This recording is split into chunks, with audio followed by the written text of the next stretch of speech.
Mass Effect 4 is still a long way off, but that hasn't stopped people from speculating about what the future may hold for the beloved franchise. Ever since BioWare released the teaser trailer for the next Mass Effect, we've seen a lot of wild theories regarding the upcoming game's timeline, protagonist, release date, and more.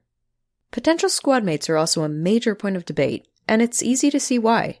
The Mass Effect trilogy has one of the best casts of characters in all of gaming, but while most people are focusing on the possible return of fan favorites like Garrus, Tali, or Rex, we decided to turn our attention towards some of the unsung heroes of the series. There's no shortage of memorable squadmates in Mass Effect, but there are just as many secondary characters that would have made a great addition to our team. We don't know when Mass Effect 4 is taking place, but for the purposes of this video, we like to imagine it kicks off shortly after ME3. This scenario lets us consider the maximum number of options. Before we start, let's set some ground rules. First off, we're only looking at side characters from Mass Effect Legendary Edition, aka the original trilogy. While Andromeda had some good things going for it, the squadmates weren't one of them. Characters must not be available as permanent squadmates in Mass Effect Legendary Edition, and there has to be a scenario where they can survive the events of all 3 games. Last but not least, the characters need to be useful in combat. Regretfully. This means that characters like Joker or Dr. Shakwas are off the table. In the battle today, we will hold the line! We first meet Captain Kirrahe on Virmire, where he and his team are investigating Saren's Krogan breeding facility. The captain and the rest of the STG 3rd Infiltration Regiment are crucial to the success of the mission, as they distract the Geth while Shepard and the crew sneak into the facility. Even though Virmire features some of the tensest moments in the original Mass Effect, including a standoff with Rex, the loss of a companion, and a fight against Saren, Kirrahe is the real star of the show at the beginning of the mission, in no small part thanks to his famous speech. Kirrahe can die on Virmire if Shepard doesn't assist the STG team by completing various secondary objectives. However, that's easy to avoid since the objectives are simple. If he survives the events on Virmire, Kirrahe will be promoted to Major by the time we meet him again in Mass Effect 3. In Mass Effect 3, Kirrahe is the one who brings the Krogan females to Surkesh and promises to help you retake Earth when the time comes, even if that means going against the Council's wishes. Not only does he keep his promise, but Major Kirrahe holds another one of his famous speeches just before the final push. A former commander of Mordin Solus, Kirrahe is the one who saves the Solarian Counselor during the Cerberus attack on the Citadel if Thane is already dead by that point, or if you've never visited him in the hospital. In that scenario, the Major ends up sacrificing his own life in the process. Needless to say, that event should not be considered canon for Kirrahe to be available as a Mass Effect 4 squadmate. Kirrahe best fits the Infiltrator class. We see him use a Scorpion pistol on Surkesh and Tactical Cloak during the assassination attempt on the Citadel. He's also a high-ranking STG member, an organization known for solving problems via espionage and sabotage. Sometimes you need to get someone's attention before they'll listen. There are no Batarian squadmates in Mass Effect Legendary Edition, but that will hopefully change in Mass Effect 4. The majority of Batarians we encounter throughout the trilogy don't have a lot of character development. However, there is one exception. Balak is the main antagonist of the Bring Down the Sky DLC, and seems a bit smarter than most of his kin. While other Batarians are content with engaging in random acts of terrorism against humanity, Balak hatches a scheme aimed at destroying an entire human colony in one fell swoop. Yes, might have gotten away with it too. It wasn't for Shepard. During the final confrontation on Asteroid X-57, we get to learn more about Balak's motivations and his hatred of humanity. Shepard can either sympathize with the Batarian and let him go, or take the renegade route and kill him. However, the second option will also result in the deaths of several innocent civilians. If Shepard spares him, Balak makes another appearance in Mass Effect 3. Our second encounter with the Batarian starts with him pointing a gun at Shepard's back and blaming the commander for his people's misfortunes. Shepard can kill him during the scene, but the best outcome is to talk him down. If the commander is successful, Balak will pledge what remains of the Batarian fleet to the war effort. This outcome also gives him a chance to be alive during Mass Effect 4. Balak primarily falls under the Infiltrator class, possessing abilities like immunity, assassination, damping, and sabotage in ME1. His Who's the Real Terrorist Here line is an interesting piece of foreshadowing for the Mass Effect 2 Arrival DLC, where Shepard, in an effort to stop the Reapers, ends up destroying an entire colony and killing over 300,000 Batarians in the process.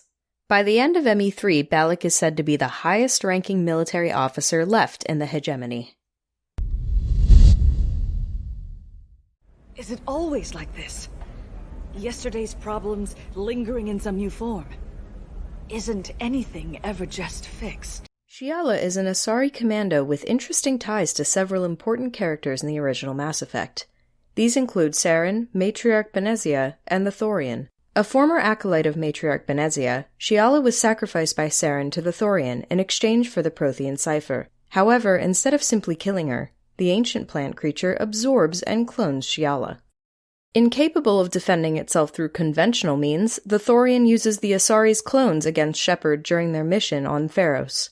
Naturally, Shepard manages to overcome both the Thorian and the clones, freeing Shiala in the process. Shepard can choose to either kill Shiala or let her go. She of course needs to be spared to have a chance of showing up as a Mass Effect 4 squadmate. If Shepard spares Shiala, she can be encountered on Ilium in Mass Effect 2 during a side quest. Although free from the Thorian's influence, Shiala's prolonged exposure to the creature turned her skin green and enhanced her biotics. Albeit, it also made them unstable. It is also hinted that Shiala now has some sort of symbiotic relationship with the Thorian spores and that she often has dreams about the creature. In Mass Effect 3, we learn via an email that Shiala and the Zoo's Hope colonists found a way to use the spores to their advantage in the fight against the Reapers. The Thorians' influence over them, which they still feel, is akin to indoctrination and makes them resistant to the form of indoctrination used by the Reapers.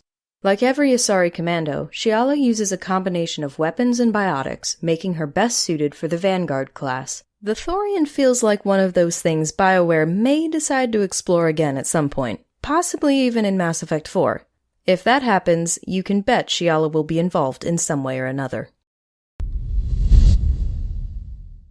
A ship travels faster than I can. With the right programming, it can choose locations, even defend itself when attacked, but it is just a machine. A member of the Quarian Admiralty Board, Admiral Xen is a calculated scientist with a somewhat unhealthy interest in the Geth. While a lot of Quarians dedicate their lives to learning as much as possible about their creations, her fascination with them borders on obsession. We learned during Tali's loyalty mission in Mass Effect 2 that Daro'Xen used to perform surgery on her childhood toys. If given the chance, she'd probably love nothing more than to perform all sorts of unsavory experiments on active synthetics. You got a Charlie horse? Operation! A broken heart, of course! Operation!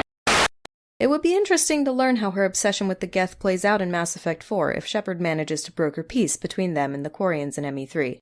Apparently, there was supposed to be a quest in ME3, where she would request access to Spectre resources to perform experiments on synthetics if peace was achieved.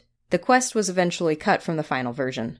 Admiral Xen's role in Mass Effect 3 is fairly significant. If Tali dies in Mass Effect 2, Daro'Xen replaces her and aids Shepard during the Geth Dreadnought mission, though she doesn't participate in combat directly. She also creates the sync laser that Shepard uses during the fight with the Reaper destroyer on Rannoch. The arc pistol given to Shepard during the Geth Dreadnought mission was created by her as well. If Admiral Xen survives the events of Rannoch, she is sent to work on the Crucible. Admiral Xen is voiced by none other than Claudia Black, who voiced Morrigan from Dragon Age. That alone would make her an awesome ME4 squadmate. Lovely! We can freeze to death while digging for the bones of a madwoman. Just like Tali, Daro'Xen is best suited for the Engineer class. While we never get to see her in a fight, Xen's vast knowledge of weaponry and technology would make her a formidable opponent if she were to combine it with a little battlefield training. At the very least, she would make short work of mechs and synthetics just using her tech skills alone. Men must be loyal to their friends and dangerous to their enemies. If you only played Mass Effect 2 as a Paragon, it may seem a bit strange to find Kolyat on this list. After Shepard and Thane stop him from assassinating Joram Talid on the Citadel, Kolyat reconciles with his father and decides to walk a more peaceful path. However, if Shepard fails Thane's loyalty mission, Kolyat goes on to become an assassin just like his father. As mentioned near the start of the video, we're looking for characters who would be useful in combat. Therefore, in this case, we're actually taking the worst outcome as canon. Doing so means that Kolyat doesn't get to meet Shepard in Mass Effect 2, but we do encounter him in Mass Effect 3 if we visit Thane after his fight with Kai Lang. Unfortunately, Kolyat doesn't get a lot of character development in either Mass Effect 2 or 3, but we do get to meet him again in the Citadel DLC during Thane's memorial service. There, we only learn that Kolyat plans to convince the Salarian Counselor to invest in finding a cure for Kepral's syndrome. Games aside, we do get a bit of background information on Kolyat in the Mass Effect Foundation comic series, though the information is largely similar to what Thane tells us aboard the Normandy.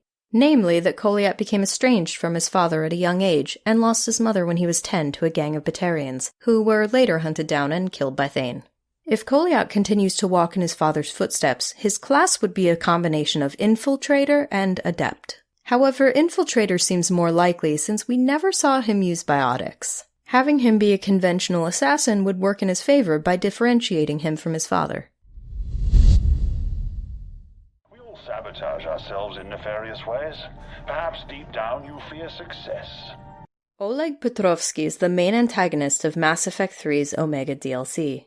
The character comes off as arrogant, ruthless, and opportunistic, possibly even a bit douchey at times. However, unlike Kai Lang or Gavin Archer, Petrovsky isn't a one-dimensional villain who simply follows orders without asking any questions. In fact, the Mass Effect Invasion comic series reveals that Oleg Petrovsky doesn't mind lying to the elusive man if it means completing his mission with as few victims as possible. He also expresses disgust at how little other Cerberus operatives care about civilian casualties. A brilliant military strategist and veteran of the First Contact War, Petrovsky is the type of person who always thinks 10 steps ahead and doesn't act unless he's certain of victory. He is also the first to admit when he is outplayed, and isn't above trying to find a peaceful compromise that would benefit all parties involved. The character isn't explored nearly enough in Omega, but we do get to learn a bit about his personality during the DLC. Like a few other characters on this list, Petrovsky's fate is intertwined with that of Shepard.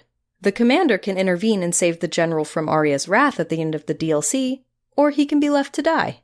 While it is very tempting to let Aria have her revenge, canonically, he would have to be spared to show up in Mass Effect 4, ideally by choosing the Paragon path. In that scenario, Aria herself spares him, and everybody is happy, more or less.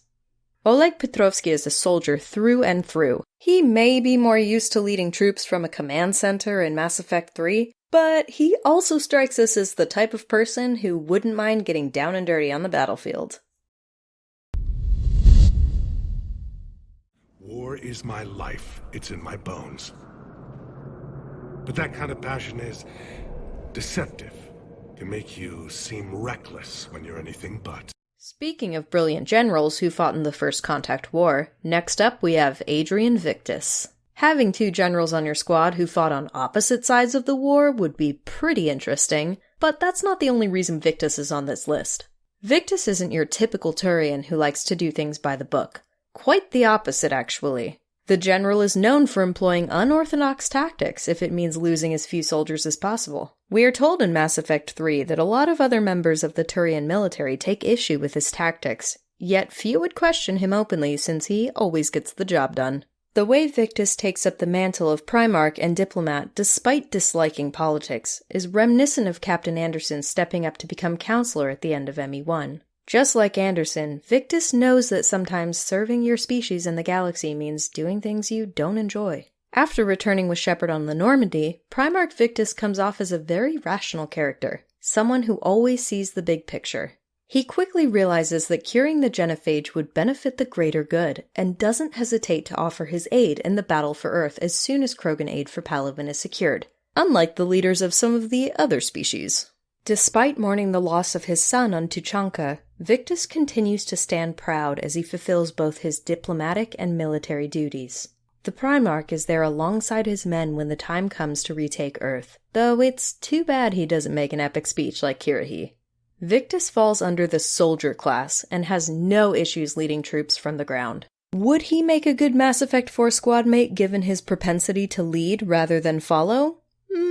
Debatable, but he would definitely be a great character to have around. From this day on, the galaxy will know one hard truth. Don't fuck with Omega. Aria T'Loak is easily one of the best side characters in Mass Effect Legendary Edition. Unlike all the other characters on this list, we do get to have her as a companion, albeit only as a temporary one. That's quite a shame because Aria is a very interesting character with a rich background and superb voice acting delivered by Carrie-Anne Moss. Not to mention the fact that Aria is an extremely powerful biotic with centuries of experience. Fighting alongside her through the streets of Omega is pretty intense, with the player feeling like Aria is the one leading the charge, while Shepard is just along for the ride. We first encounter Aria on Omega during Mass Effect 2, where it's clear from the get-go that she runs the place. She agrees to help Shepard out with some information, but she doesn't seem particularly impressed by the commander's exploits. Her attitude doesn't change much in Mass Effect 3, but she does become more cooperative and pledges all the resources at her disposal to the war effort. What do we say to the Reapers? Don't fuck with Aria. If you play as a Paragon, you get to see a more compassionate side of Aria in the Omega DLC. But honestly, it doesn't quite seem to fit her character very well. The Queen of Omega is at her best when she's a ruthless badass who doesn't take crap from anyone and doesn't show pity towards those who try to mess with her. Out of all the characters on this list, we think Aria is the one most likely to show up in Mass Effect 4. Ideally as a squadmate, but we'll be happy with her being present in any capacity. As far as her class is concerned, it's a bit hard to pin down, but let's just go by her passive ability and call her a biotic boss. If anyone deserves to be in a class of her own, it's Aria T'Loak. Wisdom comes from pain, and the genophage has made us very wise. It would make sense to see Urdnot Bakara, aka Eve, in Mass Effect 4, but as a squadmate? Seems pretty unlikely if we assume Bakara continues to be the voice of reason for the Krogan people. If something were to go terribly wrong, however, things could turn out differently. Something like, let's say, sabotaging the cure for the genophage. Usually that would result in her death. But there is a scenario where you can sabotage the cure while also keeping Eve alive and gaining the support of the Krogan. Doing so would require Shepard to go full asshole and kill both Rex in ME1 and Mordin in ME3, among other things.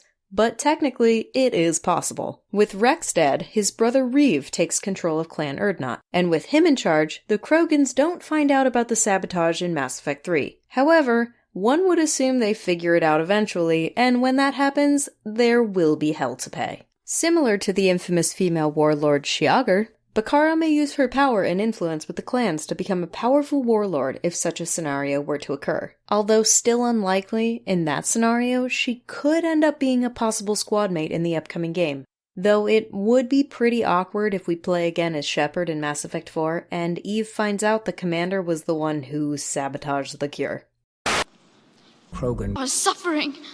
Krogan are dying. Entire ecosystems are collapsing.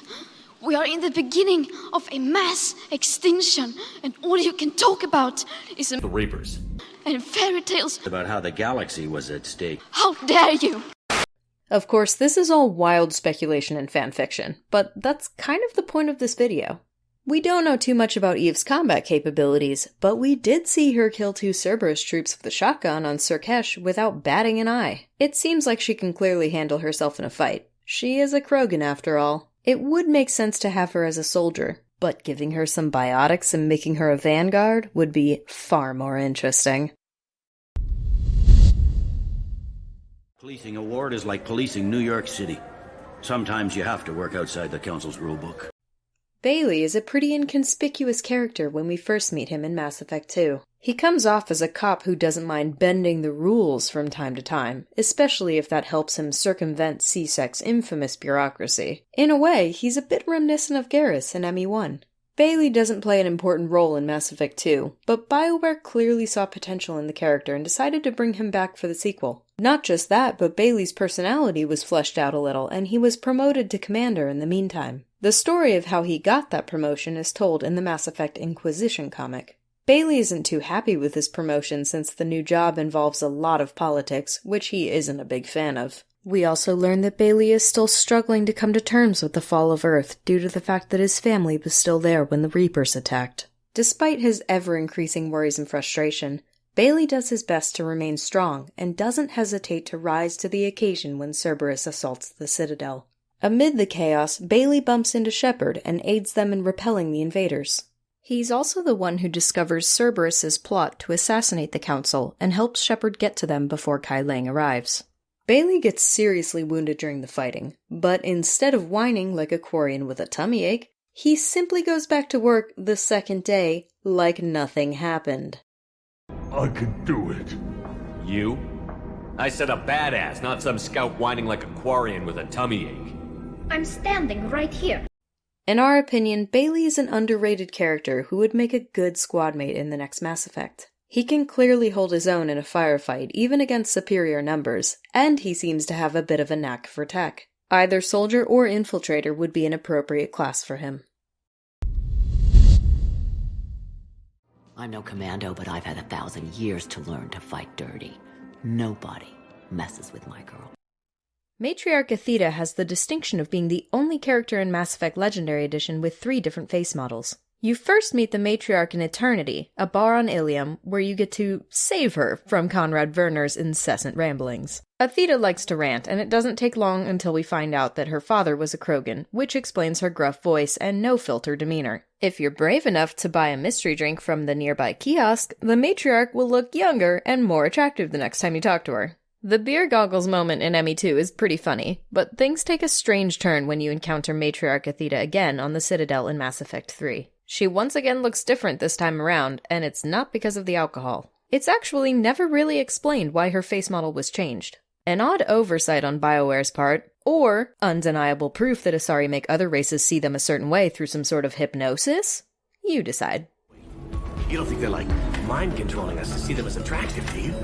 In any case, while talking to Aethyta on the Citadel, we learn that she is actually Liara's father, which would make Liara 1/4 Krogan. Maybe. We also learn that Aethyta's job as a bartender on Ilium was only a front so she could be closer to Liara. Liara is the only squadmate from the trilogy confirmed to return in Mass Effect 4. And if Liara's there, there's a good chance Matriarch Aethyta will not be far behind. Having them both on our crew would certainly be pretty interesting. We don't know much about Aethyta's combat prowess, but given that she is around 1,000 years old and has commandos at her disposal, we can assume she's seen some action in her time. Probably as a vanguard. Farewell, Commander. I guess this is where legends go to die.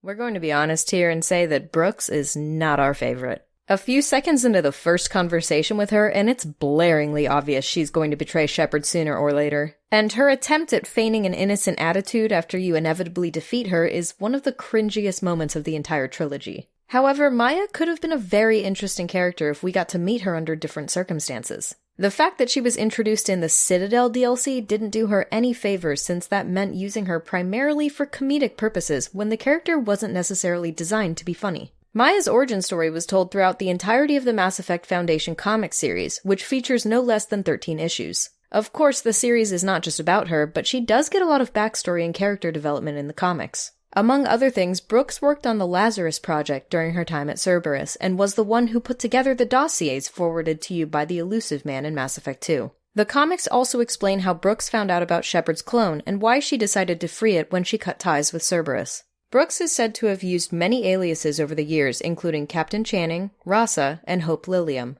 Maya Brooks is just another pseudonym.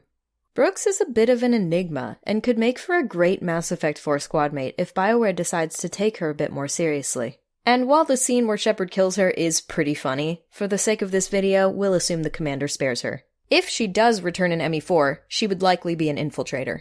And there you have it. 12 characters we would love to see as squadmates in the next Mass Effect.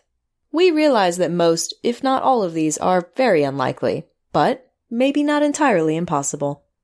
Don't forget to like, subscribe, and share the video, and we'll see you next time for more Fiction Talk.